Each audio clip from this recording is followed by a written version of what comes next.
Israel आणि इराणच्या संघर्षानंतर महागाईचा भडका उडण्याची शक्यता. सोनं तेलाच्या किमती गगनाला भिडणार. अहमदाबाद विमान दुर्घटनेतील मृतांचा आकडा वाढला. विमान अपघातातील मृतांची संख्या 270 वर. 220 मृतदेहांचे डीएनए सॅम्पल घेतले. डीएनए टेस्टनंतर 7 मृतदेहांची ओळख पटली. डीएनए चाचणीनंतर मृतदेह नातेवाईकांना सोपवण्यास सुरुवात. अनेक मृतदेह पूर्णपणे जळाल्याने ओळख पटवण्यात अडचणी. आतापर्यंत 7 मृतदेह सोपवल्याची माहिती. अहमदाबाद अपघाताबाबत केंद्र सरकारकडून उच्चस्तरीय चौकशी सुरू. ब्लॅक बॉक्समधील डेटा, कॉकपिट, व्हॉइस रेकॉर्डर तपासणार.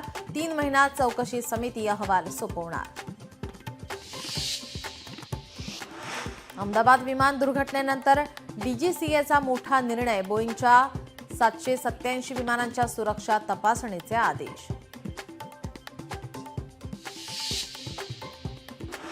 आमदार बच्चू कडूंच्या आंदोलनाचा आज 7वा दिवस. मुख्यमंत्र्यांसोबत बैठक घेऊन मागण्यांसंदर्भात निर्णय घेऊ.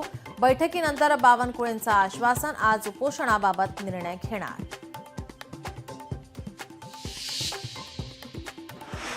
मुंबईच्या विक्रोळीतील एलबीएस मार्ग ते पूर्व द्रुतगती मार्गाला जोडणारा पूल आज सुरू होणार. नागरिकांना वाहतूक कोंडीपासून मिळणार दिलासा. आजपासून सुरू होणार विठुरायाच्या टोकन दर्शनासाठी नोंदणी. पहिल्या दिवशी 1200 भाविकांना टोकन देणार.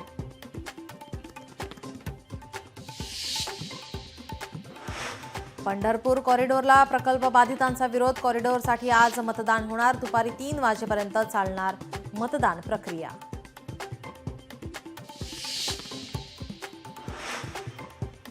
राज्यात कोरोनाच्या नव्या 102 रुग्णांची नोंद तर 4 मृत्यू. मुंबईतील रुग्णांची संख्या 805 वर. आतापर्यंत 1914 रुग्ण बाधित.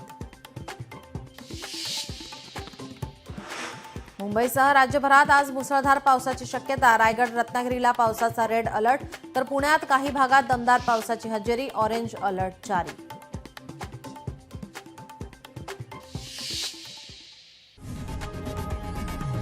लोकशाही मराठी ऐका, पहा, जागरूक रहा.